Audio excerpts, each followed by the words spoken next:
The numbers that I want to talk about tonight are the numbers that we work with at Downtown San Diego Partnership. When I say Downtown San Diego, I'm talking about the 272 blocks that cover the territory that we work with. Every month we go out and we count people sleeping. In the month of January, the count was 531. In the last year, it's been as high as 887 and as low as 405. So that gives you an idea of how the numbers fluctuate through the downtown area with our homeless sleepers on the street. You can move on to the next thing. Hello. So this is a story I want to tell you guys. Christopher Tolson, his name was Country. He'd been here I had known him for about 6 years. I met him doing outreach for Alpha Project.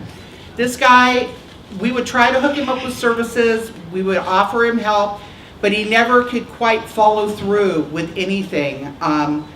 It was really sad, and the only time he would come to us was when he had lost his ID or something tragic had happened. He had seizures and would end up in the hospital. He was a big user of the emergency system, a big drain on the city tax-wise, but just kept falling through the cracks.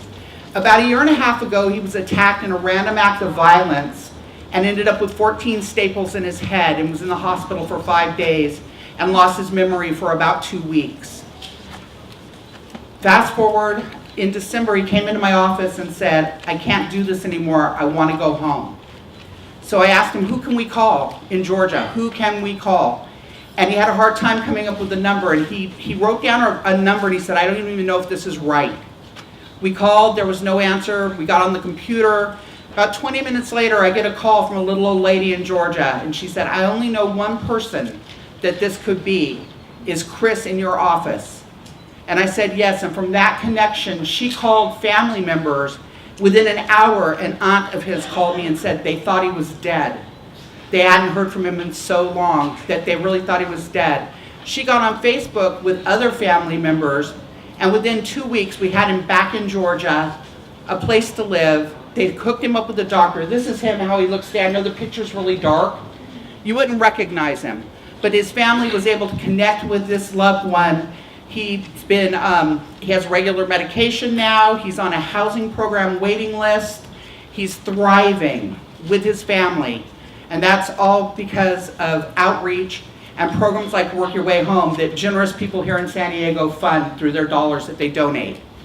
Talking about programs that work, in my opinion, Work Your Way Home, the one I'm talking about, he was an obvious success. Another program that I was involved in recently was round 2 of the VI. We went out and we did surveys to identify the most vulnerable people on the street. And through Blitz Week, we were able to house 85 people in 3 days. From the street to housing in 3 days.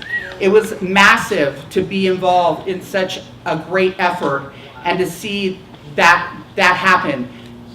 Talking about things that maybe don't work so well, I would like to see more collaboration, cooperation, and communication with the agencies here. If we all pooled what we're good at and worked together, we could beat this problem. There shouldn't be a one-size-fits-all fix for homelessness, because when we talk about homelessness, we're talking about individuals, not a condition. Individuals experiencing the same problem. So we need to start thinking broader.